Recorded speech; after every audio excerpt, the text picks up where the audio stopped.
kusachedwa kumpa tikupasirani zimene wayankhula Fredox Benjani Kaluwa pamene amachita candlelighting Zulo Mazulo mzinda wa Lilongwe kulikuni. Iyeyo speech yake idali yotere.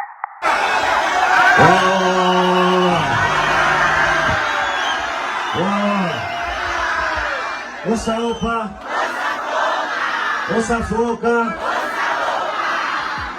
eno tivesiradeti ndikati aluta continue wamuziti chani aluta kamfanadeti aluta akutanthauza chani pachizungu chake amene pachichewa kamene chizungu kutanthauza kwake ndoti the struggle continues, mavuto alipobe kamfanadeti tilosedeti aluta continue aluta aluta continue aluta osaopa osafoka ndi muzowa gani Zulo usiku atena kandimbira fona aunduza dati Fredo usapite kulikuni usapite kuchipiri atu kapite kuchipiri achipali china chicha chichachi afuna kapange zina zake ndeno aluta continue aluta aluta continue aluta osaopa ndeno zona napanga jani nasakanizana afuna kapange zina zake ndeno napempera ndikuza player ndeno ungwana zani basa nyimbo eti anakuzuru bakangofika nyimbo mgaimbe nose mgazimbire iweyo uyo ndi SKC yemwe mbuye menyele nikondo ine mbuye menyele nikondo ine mbuye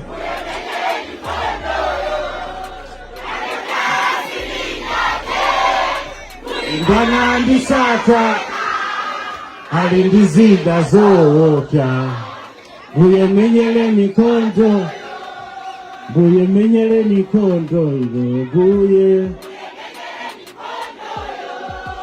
mbuye menyele nikondo ine mbuye pandeka kulimbanya ndisatana zowoka mbuye menyele nikondo aluta continue aluta aluta continue aluta kuchipirite mwilipo kulibe ilipo kulibe zakula zambiri ndilibe ndangobwera ngozako kasalimoni kuti kali mozi pa candlelight komanso kukulimbisani achinyamata kuti chonde September bwera tiyamba zolembesa tamvanapeti ndi chonde tikalembese tikatani tikalembese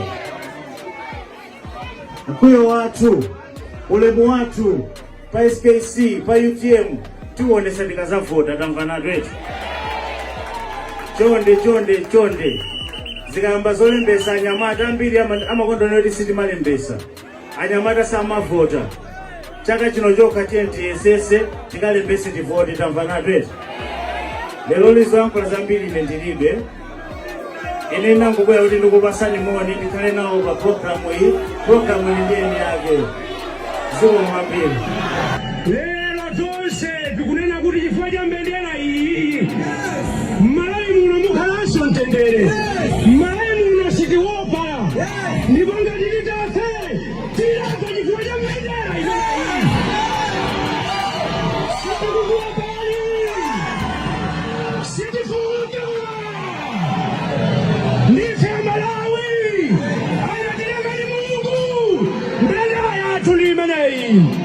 Ambuye akudaliseni nonse kumalawi kusinja musaope musakayike mwatuluka bwinobwino mukaloweso bwinobwino satana alibe gawo ife tukuyenda ndi Yehova mkondo otimenyera kondo kondo kondo kondo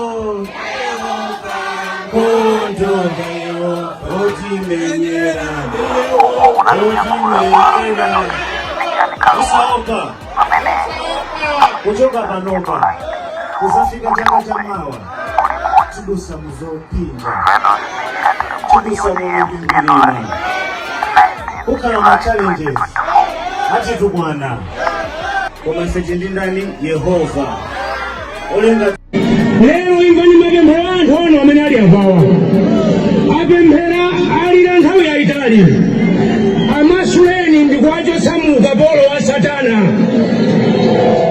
dziko limene munapasa kuti ndilawo lero akusanduka mu ukapolo.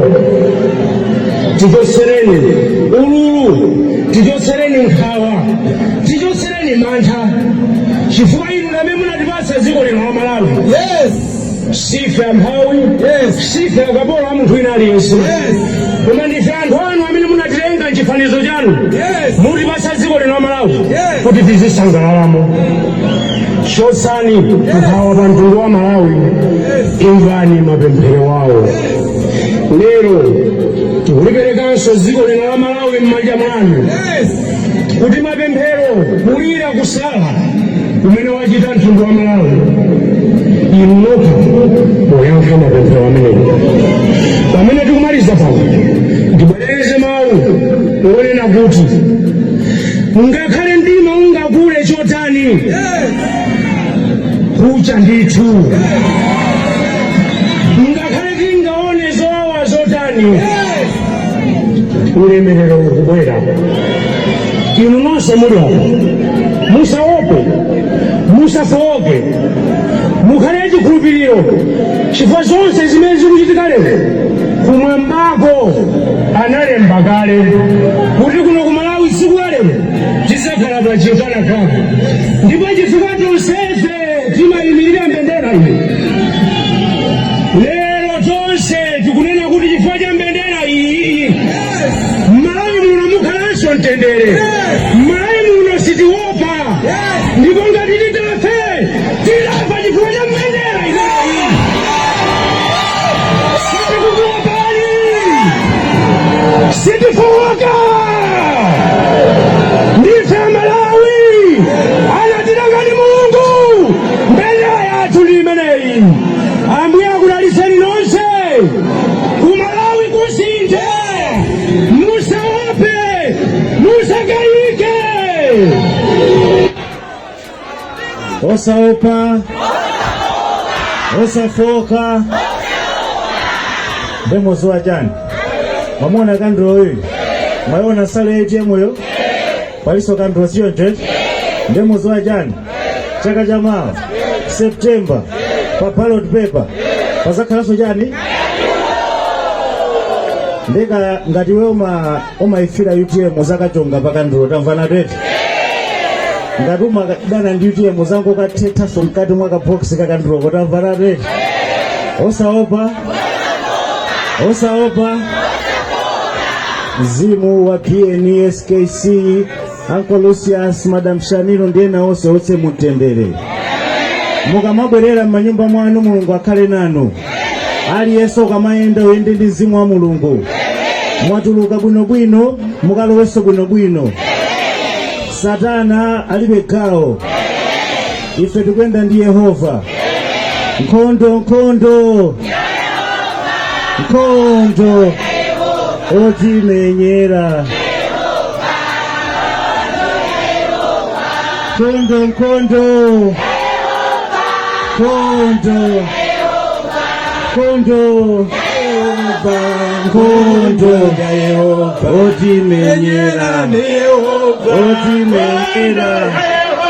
Osaopa kuchoka panopa kuzafika chaka cha mawa tidusa muzopinja, tidusa mumigwingwirima, kukhala ma challenges hati tukwana hati menya ena koma ife tindi ndani Yehova olenga dzuwa limbali ya ndani ya ife, osaopa osafoka.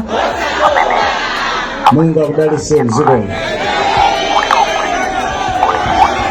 Dzuwa limbali ya ndani ya ife, osaopa osafoka. Mungu akudalise.